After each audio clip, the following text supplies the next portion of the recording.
Welcome to coding ज्ञान। आज CSS की बैकफेस विजिबिलिटी प्रॉपर्टी को हम पढ़ेंगे। तो बैकफेस विजिबिलिटी प्रॉपर्टी का मतलब ये होता है कि हमारा कोई भी एचटीएमएल एलिमेंट है कि उसका जो बैक फेस है वो हमें विजिबल है या नहीं है। तो अब हमें पता कैसे चलेगा कि हम बैक फेस कैसे देखें, मतलब बैक फेस का मतलब क्या होता है। बैक फेस का मतलब ये होता है कि कोई भी हमारा जो एलिमेंट है उसकी जो मिरर इमेज, जैसे कि आपको यहाँ पर ये एक सर्कल क्रिएट हुआ हुआ दिख रहा है जिसके अंदर यहाँ कंटेंट में डोनट्स लिखा हुआ है। तो अब इसकी जो मिरर इमेज है वो मुझे यहाँ पर दिख रही है, यानी कि मेरा जो बैक फेस है, मेरे जो ये फ्रंट फेस है उसका बैक फेस मेरे पास यहाँ पर अवेलेबल है। बट ये अब यहाँ पर जब देखेंगे एक जो इस रेक्टेंगल सा बना हुआ है या बॉक्स हम कह सकते हैं, इसके अंदर जो कंटेंट टाइप है और जहाँ जो यहाँ पर जो मेरी इमेज है, तो यहाँ फ्रंट फेस का मुझे बैक फेस यहाँ अवेलेबल नहीं दिख रहा, मतलब मिरर इमेज मुझे नहीं दिख रही है। तो जो बैक फेस विजिबिलिटी प्रॉपर्टी होती है उसकी दो वैल्यूज़ होती हैं, विजिबल और हिडन। तो आप यहाँ पे देख ही सकते हैं कि क्या मुझे विजिबल है और क्या मुझे हिडन है। और हमें ये बात याद रखनी है कि ये प्रॉपर्टी ट्रांसफॉर्म प्रॉपर्टी के ऊपर डिपेंडेंट है, यानी कि अगर ट्रांसफॉर्म प्रॉपर्टी हम नहीं लगाएंगे तो हम इस प्रॉपर्टी का यूज़ नहीं कर सकते हैं। तो चलिए इसको इम्प्लीमेंट करके देखते हैं। तो अभी हम एक डिव टैग क्रिएट कर लेते हैं, उसको मैं उसके अंदर कुछ टाइप कर लेती हूँ, कोडिंग ज्ञान। इसको मैं सेंटर में अलाइन कर लेती हूँ सबसे पहले तो।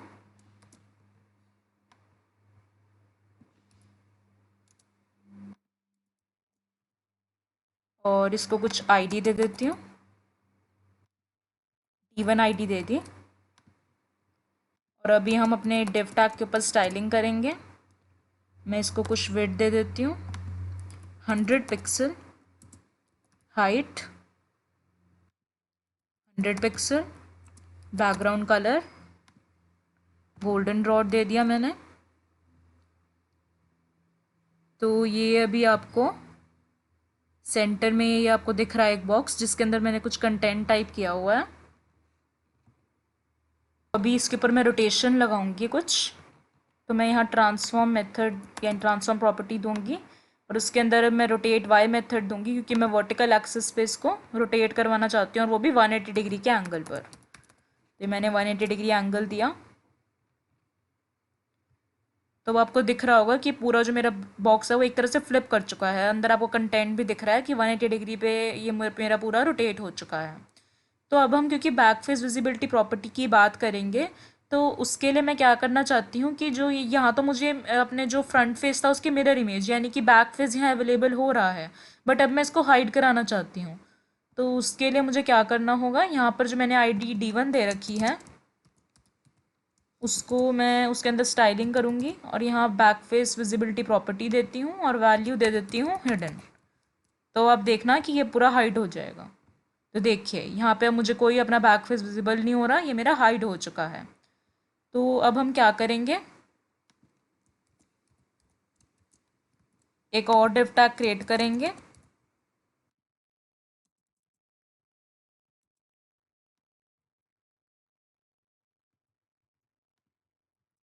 और उसको मैं ID दे देती हूँ D2।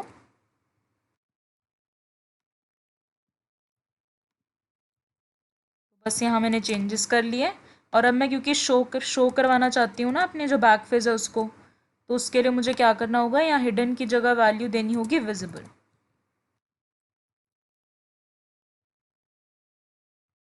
तो आप देख सकते हैं कि जो मेरा बैक फेस है वो मुझे अब विजिबल हो रहा है।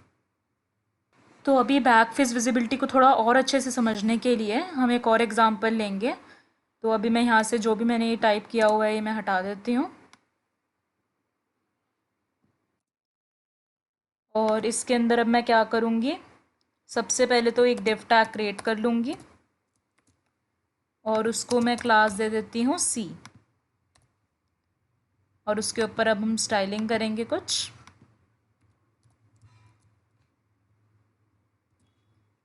जैसे कि मैं विड्थ दे देती हूँ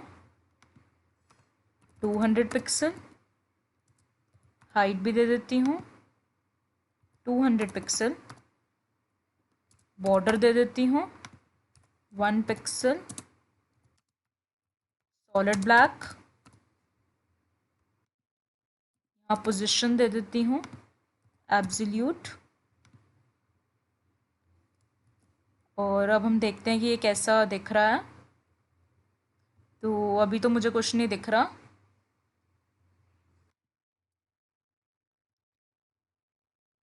हम यहाँ कुछ मार्जिन भी देंगे, जैसे कि मैं 150 माइनस में 150 पिक्सल दूंगी। तो अभी हम देखते हैं कि कुछ चेंजेस आए हैं या नहीं आए। तो आपको देख सकते हैं क्योंकि मैंने यहाँ मार्जिन कुछ दे रखी थी, माइनस में दे रखी थी, तो अभी ये मुझे कहाँ पे लेफ़्ट टॉप कॉर्नर में डिस्प्ले हो रहा है। तो अभी हम क्या करेंगे, कुछ लेफ़्ट और राइट, लेफ़्ट और टॉप को वैल्यू देंगे। जैसे कि मैं लेफ़्ट को वैल्यू देती हूँ 50% और यहाँ टॉप को वैल्यू दूंगी 50%।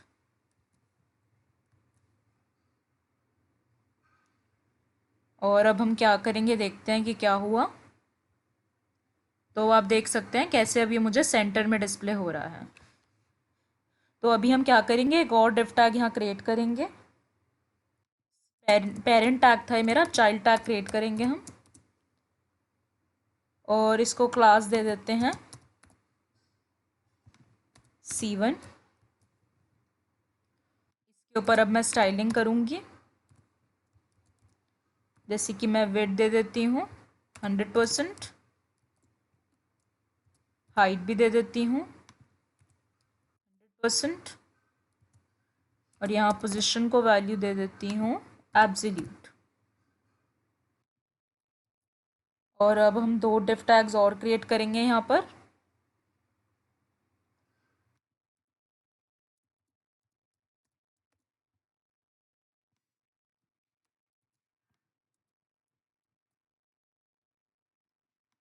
यहाँ टाइप कर देती हूँ फ्रंट फेस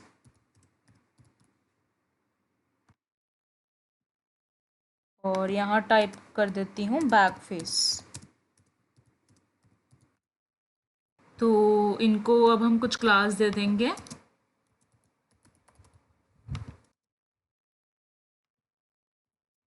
मैंने F क्लास दे दी। इस बैक फेस को मैं क्लास दे देती हूँ B। इसके ऊपर अब हम फर्दर स्टाइलिंग करेंगे। तो यहाँ मैं फ्रंट और बैक के ऊपर साथ में स्टाइलिंग कर लेती हूँ। इनको भी विड्थ और हाइट दे देती हूँ 100%। ये तीनों ही वैल्यूज जो मैंने यहाँ दे रखी हैं वही मैं यहाँ दे देती हूँ। और बैकग्राउंड कलर भी कुछ दे दूँगी मैं, जैसे कि मैंने ये कलर दे दिया। तो अब हम देखते हैं कि कुछ चेंजेस आए हैं या नहीं आए। तो आप देख सकते हैं कि अभी तो मेरे को सिर्फ बैक फेस यहाँ पर दिख रहा है लिखा हुआ।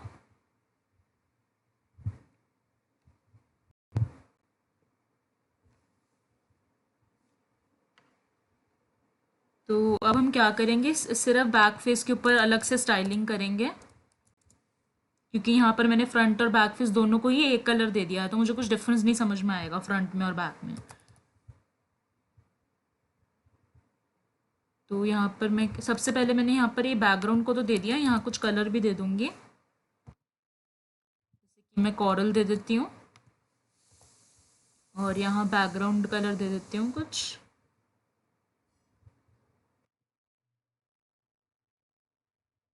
जैसे कि मैंने कॉरल ही दे दिया और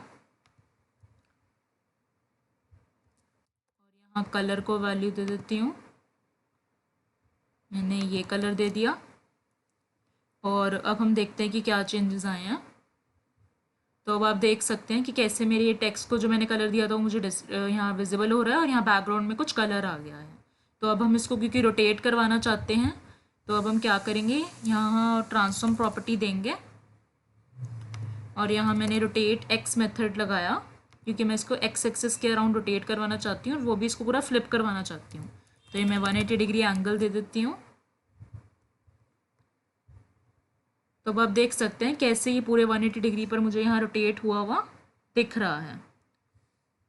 तो अभी हम क्या करेंगे, अब मैं क्या चाहती हूँ कि मैं जिसकी बैक फेस विजिबिलिटी है उसको अभी मैं हाइड कराना चाहती हूँ कि ये मुझे डिस्प्ले ना हो। बैक फेस विजिबिलिटी मैंने आपको वीडियो की स्टार्टिंग में भी बताई थी क्या होती है, कि मिरर इमेज जो है उसको अब हम हाइड कराना चाहते हैं। तो क्या करेंगे, यहाँ बैक फेस विजिबिलिटी प्रॉपर्टी देंगे और वैल्यू दे देते हैं हिडन।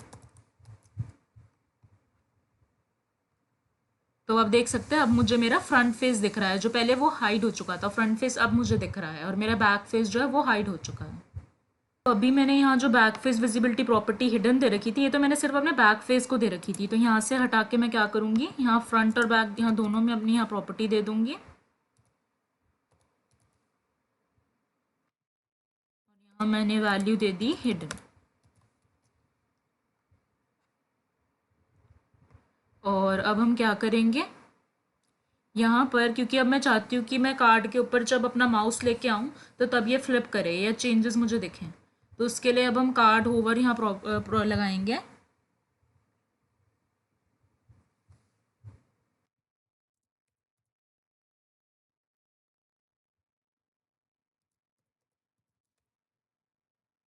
और अब जो मेरा ये जो C1 क्लास है, क्योंकि मैं ये चाहती हूँ ना इसमें मेरा जो कंटेंट है वो रोटेट करे, तो मुझे यहाँ पर .C1 भी देना होगा।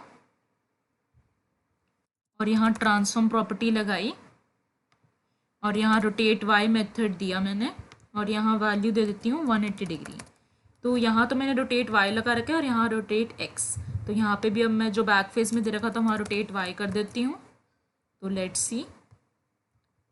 तो देखिए अब क्या हो रहा है, जैसे ही मैं यहाँ माउस लेके आ रही हूँ वैसे ही अब आप देख सकते हैं कि कैसे यहाँ मुझे ये कैसे दिख रहा है। अब माउस को लेके आने पर ये पूरा रोटेट हो चुका है।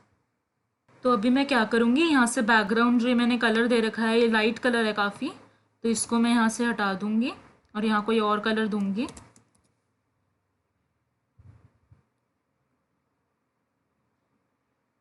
जैसे कि मैं दे देती हूँ गोल्ड कलर दे देती हूँ। और अब हम क्या करेंगे, यहाँ पर अपना जो ये टेक्स्ट है ना मैं इसको सेंटर में लाना चाहती हूँ। तो उसके लिए यहाँ जो फ्रंट बैक यहाँ जो मैंने ये क्लास लगा रखी है वहीं पर मुझे कुछ प्रॉपर्टीज़ देनी होंगी। जैसे कि मैं टेक्स्ट लाइन प्रॉपर्टी देती हूँ और उसको वैल्यू दे देती हूँ सेंटर, और फॉन्ट साइज़ भी दे देती हूँ कुछ, जैसे कि 50 पिक्सल दे दिया, और लाइन हाइट भी दे देती हूँ 300 पिक्सल। तो अब हम देखते हैं। तो देखिए अब ये मेरा यहाँ पर सेंटर में आ चुका है और माउस को लाने पर ये मेरा क्या हो रहा है, क्या हो रही है देख ही सकते हैं कि कैसे अब ये रोटेट कर रहा है 180 डिग्री के एंगल पर। बट अब मैं यहाँ पर एनिमेशन इफेक्ट क्रिएट करना चाहती हूँ जिससे कि आपको अच्छे से यहाँ पर बैक फेस विजिबिलिटी प्रॉपर्टी समझ में आ जाए। और हम यहाँ कलर भी जो है टेक्स्ट का वो थोड़ा सा चेंज कर देते हैं, थोड़ा सा अच्छा दिखे जिससे कि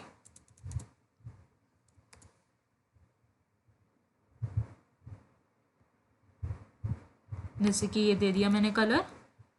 और अब यहाँ हम क्या करेंगे, ट्रांजिशन प्रॉपर्टी लगाएंगे, ये एनिमेशन के लिए होती है, ट्रांसफॉर्म, और यहाँ मैंने 1 सेकेंड्स पर लगा दिया। तो देखिए ये कैसे अब यहाँ पे आपको दिख रहा होगा कि माउस को यहाँ पर लाने पर यानी कि होवर करने पर ये कैसे पूरा रोटेट हुआ वो मुझे दिख रहा है ना। पिछली वीडियो में मैंने आपको एक प्रॉपर्टी बताई थी ट्रांसफॉर्म स्टाइल, जिससे कि हम अपने जो 3D व्यू है उसको प्रिजर्व कर सकते हैं यानी कि उसको दिखा सकते हैं। उसके लिए अब हम क्या करेंगे, यहाँ पर ट्रांसफॉर्म स्टाइल प्रॉपर्टी देंगे और वैल्यू दे देती हूँ प्रिजर्व 3D। तो देखते हैं हम चेंजेस। तो देखिए जैसे ये पूरा फ्लिप कर रहा है तो अब कैसे मुझे यहाँ पे अपना ये बैक वाला फेस दिख रहा है और अब ये कैसे मुझे यहाँ फ्रंट फेस दिख रहा है। तो अभी हम क्या करते हैं, बैक फेस जो विजिबिलिटी प्रॉपर्टी को मैंने क्या कर रखा था, हिडन कर रखा था ना, जिससे कि मुझे जो अपनी मिरर इमेज है वो ना दिखे। तो अब हम क्या करेंगे, यहाँ विजिबल वैल्यू देते हैं और देखते हैं कि क्या हुआ है। तो यहाँ मुझे कुछ चेंजेस नहीं दिखे। अभी हम क्या करेंगे, यहाँ से ट्रांसफॉर्म स्टाइल प्रॉपर्टी को हटाते हैं और फिर देखते हैं। तो देखिए अब जैसे ही मैंने बैक फेस जो विजिबिलिटी प्रॉपर्टी है उसको वैल्यू दे दी विजिबल, तो अब मुझे अपना जो बैक है वो विजिबल यहाँ पर हो रहा है ना, मिरर इमेज दिख रही है। और यही अगर मैं यहाँ वैल्यू दे दूँ हिडन, और वही यहाँ जो ट्रांसफॉर्म मैंने जो पहले चेंजेस कर रखे थे ट्रांसफॉर्म स्टाइल, और यहाँ वैल्यू दे रखी थी प्रिजर्व 3D, तो अब मुझे मेरा जो बैक है वो यहाँ पे नहीं दिखेगा। तो होप सो गाइस आप अच्छे से ये बैकफेस विजिबिलिटी प्रॉपर्टी समझ पाए इन 2 एग्जांपल्स के थ्रू। तो प्लीज़ हमारे, अगर आपको ये वीडियो अच्छी लगी तो प्लीज़ हमारी वीडियो को लाइक करना, शेयर करना और चैनल को सब्सक्राइब करना ना भूलें।